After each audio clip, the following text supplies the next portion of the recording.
শুরুতে এক প্রশ্ন করি, সেটা হলো যে একটা ছোট্ট চিঠির মাধ্যমে কি একজন মানুষের পুরো জীবন সম্পর্কে ধারণা পাওয়া সম্ভব? হয়তো বলবেন সম্ভব নয়, কিন্তু আমি বলবো সম্ভব। এই চিঠির মধ্যে, যদিও চিঠিটা একটু বড়, তবুও আমরা একটা মানুষের পুরো জীবনের চিত্র দেখতে পাবো। চলুন চিঠিতে ফিরে যাই, তিনি কি লিখেছেন। আসসালামু আলাইকুম ভাইয়া, আশা করি ভালো আছেন। আপনার সবগুলো ভিডিও দেখি, অনেক ভালো লাগে। দেখে মনে হলো আপনাকে আমার কষ্টের কথাগুলো বললে হয়তো ভালো হবে। একটু বাঁচার আশায় আপনাকে লেখা। এই লেখাটি আপনি পড়বেন কিনা জানি না। আমি আসলে সর্বহারা হয়ে গেছি। আমি একজন পরনারী আসক্ত পুরুষের স্ত্রী। বলতে কেমন বুকটা ফেটে যাচ্ছে। আর এ কথা আমি জানতে পারি বিয়ের 11 বছর পর। তার মুখোশটা দেখতে আমার জীবনের সব থেকে মূল্যবান সময়গুলো পার করে ফেলেছে। ততদিনে আমি 2 সন্তানের মা। একজন পরনারী আসক্ত পুরুষের স্ত্রী জানে মানসিক যন্ত্রণা কাকে বলে, হীনমন্যতা কি জিনিস, ভেতর থেকে কিভাবে একজন মানুষকে তিল তিল করে শেষ করে দিতে হয়। আমি মধ্যবিত্ত পরিবারের মেয়ে। আমি বেশ মেধাবী একজন ছাত্রী এবং আমি স্বনামধন্য একটি পাবলিক বিশ্ববিদ্যালয় থেকে বিবিএ এমবিএ কমপ্লিট করেছি। বাবা মায়ের আর্থিক সংকট থাকায় আমাকে বিয়ে দেয় বিবিএ সেকেন্ড ইয়ারে থাকতে। বিয়ের 3 দিন পর থেকে শুরু হয় মিসবিহেভ, আর তারপর চলতে থাকে মানসিক নির্যাতন। অল টাইম মিসবিহেভ করতো। ওর পরিবার থেকে জানতে থাকলাম ও সবার সাথে এমনই মিসবিহেভ করে।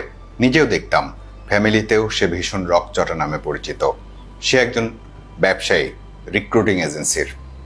বিয়ের সময় চাকরি করত, পরে চাকরি ছেড়ে নিজেই ব্যবসা শুরু করে। বলে রাখা ভালো, সে আমার পড়ালেখার যাবতীয় খরচ বহন করত। সে তার ব্যবসার সুবাদে ঢাকায় থাকতো আর আমি আমার বিশ্ববিদ্যালয়ে থাকতাম। সে তখন খারাপ ব্যবহার করলে আমি ভাবতাম আমি দূরে আছি বলে হয়তো তার অনেক কষ্ট হয় জন্য এমন করে। বিয়ের পর থেকে 1 সপ্তাহ, 10 দিন, 15 দিন পর পর আমি ঢাকায় আসতাম। ও তখন মেসে থাকতো একটা রুম নিয়ে, কারণ আমি মাঝে মাঝে আসতাম তাই। মেসে সবসময় সুন্দরী দেখে বুয়া রাখতো। বেডে ক্লিপ, রাবার ব্যান্ড দেখেছি কয়েকদিন। জিজ্ঞেস করলে বলতো, আরে দেখো না, বুয়ারা আমরা না থাকলে সবকিছু নিজের মতো করে ব্যবহার করে। তাই বিশ্বাস করতাম। আমি এই মুখোশধারী বেঈমানটার কথা কি সুন্দরভাবে বিশ্বাস করতাম। মাঝে মাঝে তাকে বিভিন্ন মহিলাদের সাথে কথা বলতে দেখেছি ফোনে। আমি কিছু বললে বলতো, ওরা আমার ক্লায়েন্ট, তাই কথা বলতে হয়। আমি আর কিছু বলতাম না। বলতাম, সব কিছু তোমার বিবেকের উপরে ছেড়ে দিলাম। সেও তার বিবেক মতো কাজ করে গেছে। বিয়ের 3 বছর পর বাসা নেই। তো একদিন সারপ্রাইজ দিতে তাকে না বলেই আমি ঢাকায় আসি। এসে দেখি তার এলাকার এক হিন্দু ভাই, বয়স 50 বছর, তার মুসলমান গার্লফ্রেন্ড নিয়ে বাসায় আছে। আমি তাদেরকে চিনি না। পরে পরিচয় করিয়ে দিল। ঠিক আছে, আমি ওয়াশরুমে গেছি, এর মধ্যে ওরা চলে গেছে। কি ব্যাপার? বলছে, ওটা তো আসলে ভাবি ছিল না, তাই লজ্জায় চলে গেছে। তো তখন বললাম যে, তুমি তাকে এই ধরনের হেল্প করো, তার মানে তুমিও নিশ্চিত এই ধরনের হেল্প পাও। পরে বলেছে, ওরা তো জানো কতটা ক্রিমিনাল, তাই তালে তাল দিয়ে চলতে হয়। এরপর আমার এমবিএ লাস্টের দিকে আমি বেবি কনসিভ করি বিয়ের 5 বছর পর। তারপর থেকে শুরু হলো আমার প্রতি উদাসীনতা। পুরো প্রেগন্যান্সি জার্নিটা মারাত্মকভাবে মানসিক কষ্টে পার করেছে। আমার গা শিউরে ওঠে এখনো সেই মানসিক যন্ত্রণার কথা মনে হলে। পুরো সময়টাতে সে কখনো আমাকে ছুঁয়েও দেখেনি। ও হ্যাঁ, বলতে ভুলে গেছি, এতদিনে সে এখন কোটিপতি। ঢাকাতে 2টা প্লট, এলাকাতেও বেশ জমি জায়গা কিনেছে। মোটামুটি ভালো টাকার মালিক। শুরু হলো বিভিন্ন বারে আনাগোনা। বাসায় একা থাকতাম প্রায় রাতে। সে বেশিরভাগ দিন রাত 3টা-4টার দিকে আসতো। জানতে চাইলে বলতো ব্যবসার মিটিং ছিল। বিদেশ যাত্রা বাড়তে থাকলো, কারণ আমি প্রেগন্যান্ট। এই অবস্থায় আমাকে নেওয়া সম্ভব নয়, এই অজুহাতে সে বিভিন্ন দেশে বেড়াতে যেত। ভারত, নেপাল, ভুটান, থাইল্যান্ড। যখন আমার প্রেগন্যান্সির 5 মাস চলে তখন আমাকে আমার বাবার বাড়ি রেখে আসে, কারণ আমাকে একা রেখে বাইরে গেলে তার মন খারাপ হয়। আমি বাড়িতেই থাকতাম, সে মাঝে মাঝে যেত, কিন্তু কখনো কোনোদিন আমাকে জিজ্ঞেস পর্যন্ত করতো না যে আমার শরীর কেমন বা আমার কোনো অসুবিধা হচ্ছে কিনা। তখন ও আর একটা মেয়ের সাথে কথা বলতো। অনেক মেসেজ দেখেছি, কথাও বলতো অনেক, কিন্তু আমি কিছু আর তার মুখের ভাষা অনেক রাফ। তার খাবারের আইটেম থাকতে হয় 5-6টা।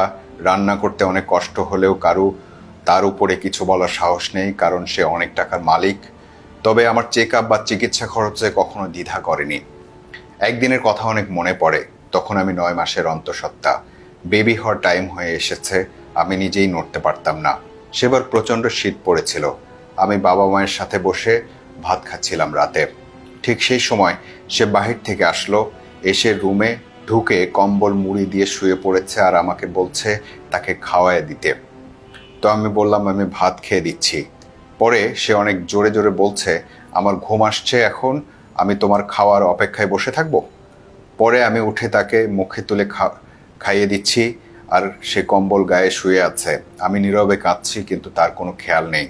এমন কত শত ঘটনা আছে, কিন্তু ওই দিনের কথাটা কখনো ভুলতে পারি না। আমার ডেলিভারি হলো। বাচ্চাটা হলে তাকে সে ভীষণ ভালোবাসতে শুরু করেছে। বাড়িতে প্রচণ্ড শীত, তাই সিদ্ধান্ত হলো আমাকে হসপিটাল থেকেই ঢাকায় নিয়ে আসবে।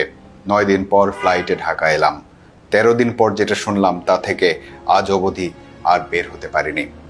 শুনলাম আমি না থাকার সময়টাতে সে একটা মেয়ে নিয়ে বাসায় আসতো। ভাবলাম অন্যের কথা শুনে কিছুই করা যাবে না। এর সত্যতার প্রমাণ পেলাম। তাকে জিজ্ঞেস করলে সে বলল সে কোনো খারাপ উদ্দেশ্যে আনেনি। ওদের অফিস থেকে ফিরতে অনেক রাত হয়েছিল, মতিঝিল থেকে মিরপুর যেতে সমস্যা হতে পারে ভেবে নিয়ে এসেছিল।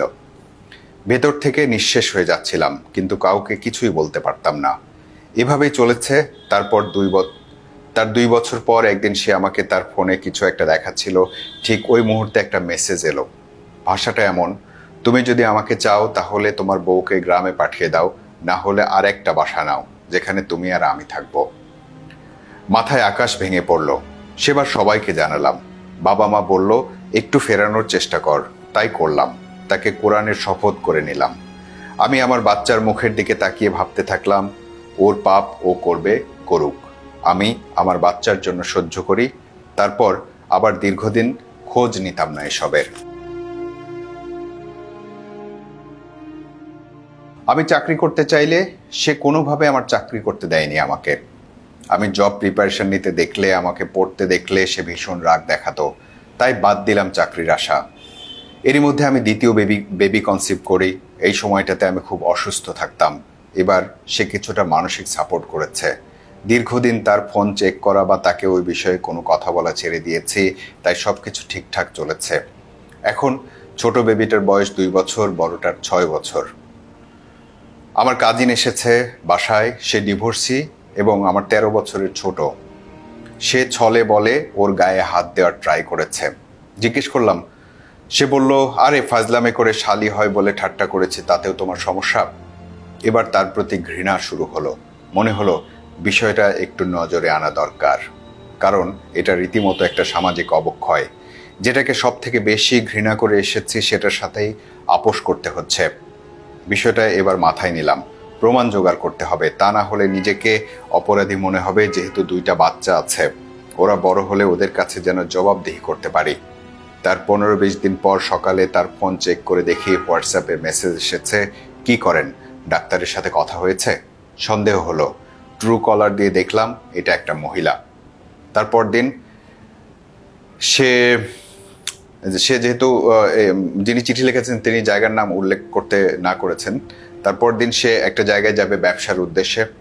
ঠিক আছে, সেদিন আমি তার হোয়াটসঅ্যাপে আমার ফোন লিঙ্ক করি। এবার যেটা দেখলাম সেটার জন্য প্রস্তুত ছিলাম না। 10টার দিকে বাসা থেকে বের হয়ে গেছে। 12টার দিকে সে মেসেজ করেছে, কি অবস্থা তোমার, লিখে সাথে সাথে ডিলিট। স্ক্রিনের দিকে তাকিয়ে আছি পুরোটা দিন। 2টার দিকে ওপাশ থেকে মেসেজ এলো, সাথে সাথে মেসেজ ডিলিট করে ফেলেছে। খুব দ্রুত স্ক্রিনশট নিয়ে নিলাম সব। জানা গেল ওই মহিলা আজই রওনা দিবে। সাতক্ষীরা থেকে এসে খুলনায় থাকবে। কাল সকালে ইনি যাবে। যখন আসতে বলবে তখন মহিলা খুলনা থেকে পটুয়াখালী আসবে। কিছু কিছু জায়গার নাম উল্লেখ করতেই হচ্ছে, কিন্তু এই যেহেতু কে লিখেছে চিঠি এবং কার বিষয়ে কথা হচ্ছে সেটা বলা হচ্ছে না। আমার কাছে মনে হলো যে এটা আমরা নিজ দায়িত্বে এটা করতেই পারি, না হলে পুরো ঘটনা বোঝা কঠিন হয়ে যাবে। কি কারণে এত পথ জার্নি হয়ে গেল ভাবনার বাইরে। কোথায় সাতক্ষীরা, কোথায় খুলনা, কোথায় পটুয়াখালী আর কোথায় ঢাকা। এত গভীর জলের মাছ ধরতে তো কষ্ট হবেই। আজ কিছুই বললাম না, কারণ আমি চাই সে কাল যাক। সকালে যাবে, আমি সব কিছু গুছিয়ে দিয়েছি। সে বলছে এই 3/4 প্যান্ট, এসব এত জামাকাপড় দিয়েছো কেন? বললাম, লাগবে, যাও, সাগরে নামা ও আরও কত কিছু আছে না। এবার একটু কথা কাটাকাটি হলো, পরে এক পর্যায়ে সে বের হয়ে গেল। কিছু দূর গিয়ে আবার ফিরে এলো। বুঝলাম না, হয়তো আঁচ করতে পেরেছে। এসে বলছে, আজ যাব না। কেন? তোমার মন খারাপ তাই? আচ্ছা, এবার আমার মন খারাপের কারণ জানতে চাইলে আমি কিছুই বললাম না, কারণ আমি এখন আর কিছুই বলতে চাই না। কথা যা হবে সবার সামনে। সে বুকে বাড়ি দিয়ে বলছে, আমিই সেই ছেলে যে কিনা জীবনে কোনো নেশা করিনি, কোনো খারাপ কিছু করিনি। আমি তার কনফিডেন্স লেভেলটা দেখছিলাম। এতদিন ধরে কনফিডেন্সের সাথে যেসব কথায় আমাকে ভুলিয়ে এসেছে তার সবই মিথ্যে ছিল। তার মুখোশটা আমার হাতে, তাকে জানতে দেইনি। বাড়িতে জানিয়ে দিলাম আজই বাড়ি আসছি, রাতে যাব।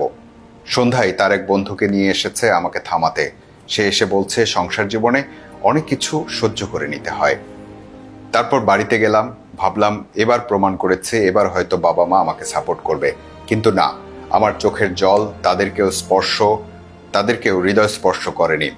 আমার দুইটা বাচ্চা, তাই জোর করে আমাকে আবারও আসতে হয়েছে। আমার স্বামী বলেছে সে আর কখনো এমন করবে না, কিন্তু আমার মন মানছে না। আমি ভীষণভাবে ভেঙে পড়েছি। সে বলেছে এখন থেকে সে আমি যেভাবে চাই সেভাবে চলবে। সে এখন আমার বাবা মাকেও কাছে এনেছে আর আমার ভাইয়ের পড়ার খরচও সে দেয় এবং বাচ্চাদেরকে অনেক ভালোবাসে। কিন্তু ইদানিং তাকে ভীষণ ফেক মনে হয়। ভালোবাসার কথা বললে মনে হয় তার ভেতরে গলদ আছে। ইদানিং বাইরে গেলে সে একেবারেই ফোন দেয় না, কেমন যেন অন্যরকম হয়ে যায়। বলে, ব্যস্ত ছিলাম, ব্যস্ত আছি, কিন্তু বাসায় আসলে একদম ভালো, যার কারণে আমার অস্থিরতা আরও বেড়ে গেছে। নিজের কাছে নিজেকে ভীষণ ছোট লাগে। মনে হয় আমি যদি আরেকটু সুন্দরী হতাম তাহলে কি সে আমায় ভালোবাসতো। আমি আমার ভেতর থেকে আরও বেশি নিঃশেষ হয়ে যাচ্ছি। মাঝে মাঝে মনে হয় পাগল হয়ে যাব। মাঝে মাঝে বুক ধড়ফড় করে, মনে হয় হার্ট অ্যাটাক করব। আমি এই সম্পর্ক থেকে বেরো হতে পারছি না, সম্পর্কটা ধরেও রাখতে পারছি না। বাচ্চাদের নিয়ে কোথায় যাব, কি করব, এসব ভাবলে আর যেতে ইচ্ছা করে না। আবার যখন তীব্র মানসিক কষ্ট হয় তখন মনে হয় চলে যাই, কিন্তু পারি না। মানুষটাকে ভীষণ ভালোবাসি যে। আমি নিজেকে পরিবর্তন করতে চাই, কিন্তু কোনোভাবেই পারছি না, কারণ আমার কোনো সাপোর্ট নেই। বাবা মা সাপোর্ট করে না। তারা বলে আমার দুইটা বাচ্চা, তাদের ভবিষ্যৎ কি হবে, সংসার জীবনে এরকম কত কিছু নাকি হয়, এগুলো নাকি সহ্য করে নিতে হয়, সব মেনে নিতে হয়। কিন্তু তাকে আর বিশ্বাস করতে পারি না। বন্ধুদের সাথে দ্বিতীয় বিয়ে নিয়ে অনেক ইন্টারেস্ট দেখায় সে। এসব দেখলে বা শুনলে আরও বেশি ভয় লাগে। মারাত্মক নিরাপত্তাহীনতায় ভুগি সারাক্ষণ। মনে হয় সে আমাকে আরও নাজেহাল করে ছাড়বে, কিন্তু এগুলোতে সে ভীষণ আনন্দ পায়। আমি ঘুরে দাঁড়াতে চাই, একটু তাকে ছাড়া নিজেকে নিয়েও ভাবতে চাই। এত মানসিক যন্ত্রণা আর নিতে পারছি না। আমার ইফেক্টগুলো আমার বাচ্চাদের উপর পড়ছে। আমার এই মানসিক যন্ত্রণার কি কোনো সমাধান নেই? এমন কোনো উপায় কি নেই যে আমি একটু মানসিক শান্তি পাব? ধন্যবাদ এত কষ্ট করে পড়ার জন্য। শুরুতে বলেছিলাম যে একটা চিঠির মধ্যে মানুষের জীবনের পুরোটা চিত্র উঠে আসে কিনা। এখন পুরোটা পড়ার পরে মনে হচ্ছে হ্যাঁ, উঠে আসে। এখানে দুই তিনটি জিনিস আমার কাছে খুব টাচ করেছে। তিনি লিখেছেন, শুরুতে লিখেছেন, একটু বাঁচার আশায় আপনাকে লেখা। তিনি যে এটা থেকে এই চিঠি আমি পড়ার মাধ্যমে কোনো একটা সমাধান খুঁজে ফেলেন, বিষয়টা এমনটা নয়। মানে কখনো কখনো এমন হয় যে মানুষ নিজের কথাটা বলতে চায়, হয়তো যেহেতু আমরা নাম পরিচয় প্রকাশ করি না সে কারণে অনেকে ইন্টারেস্টেড হচ্ছেন। কারণ কাছের মানুষকে বলতে গেলেও কিন্তু এটার অনেক বিপদ থাকে, যে হয়তো প্রকাশ করে দেবে, হয়তো এটার ভিন্ন ব্যাখ্যা করবে। সেই জন্য দূরের মানুষ হিসেবেই হয়তো অনেকে আমাকে বেছে নিয়েছেন তার ঘটনাগুলো বলার জন্য। আরেকটা লাইনের কথা বলি, তিনি লিখেছেন, আমি একজন পরনারী আসক্ত পুরুষের স্ত্রী, যে ঘটনাটা তিনি ধারাবাহিকভাবে বলে গেছেন। তারপরে তিনি লিখেছেন যে মানুষটাকে ভীষণ ভালোবাসি, যে মানুষটা তার সাথে এত কিছু করেছেন। মানুষের মন বড় বিচিত্র, বড় অদ্ভুত। এত ঘটনার পরেও সেই মানুষটাকে সে ভালোবাসে, কিন্তু সে কোন বাস্তবতার মধ্যে বসবাস করছে? প্রথমত আমাদের সমাজ ব্যবস্থা দেখতে হবে। এখানে কেউ যদি পরামর্শ দেয় তাকে ছেড়ে চলে যান, সে কিন্তু পরামর্শ দিয়েই সে মুক্ত হয়ে গেল। কিন্তু যে মানুষটা সংসার ভেঙে চলে আসবে তার বাস্তবতাটা অন্যরকম। তার আবার দুটি বাচ্চা আছে, সন্তান আছে, যেগুলো মায়ের আদর দরকার, ফ্যামিলির একসাথে থাকা দরকার। এই কারণে তিনি মেনে নিচ্ছেন। আমি এই ভাঙা গড়া কোনো পরামর্শই দিতে চাই না। আমি শুধু আপনাকে বলতে চাই যে আপনি একজন উচ্চশিক্ষিত নারী মানুষ। এই মানুষের ব্যক্তিত্ব, নিজের আত্মসম্মানের জায়গাটা আপনার প্রতি মুহূর্তে বাধাগ্রস্ত হচ্ছে। আপনি একটা কাজ করতে পারেন, সেটা হলো আপনার শিক্ষা দিয়ে, আপনার জ্ঞান দিয়ে আপনি নিজেকে এমন কোনো বিষয়ে সম্পৃক্ত করুন যেটার সাথে আপনার সময়টা কেটে যায় এবং নিজে শিক্ষা অর্জন করতে পারেন বা সেখান থেকে উপার্জনের পথও বের হয়ে আসে। আপনি এমন কিছু সাথে সম্পৃক্ত হন, তাহলে হয়তো আপনার সময়টা ভালো কাটবে।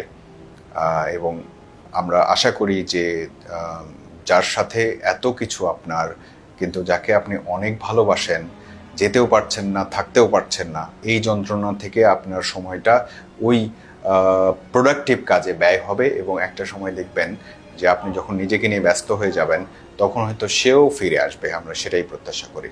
ধন্যবাদ।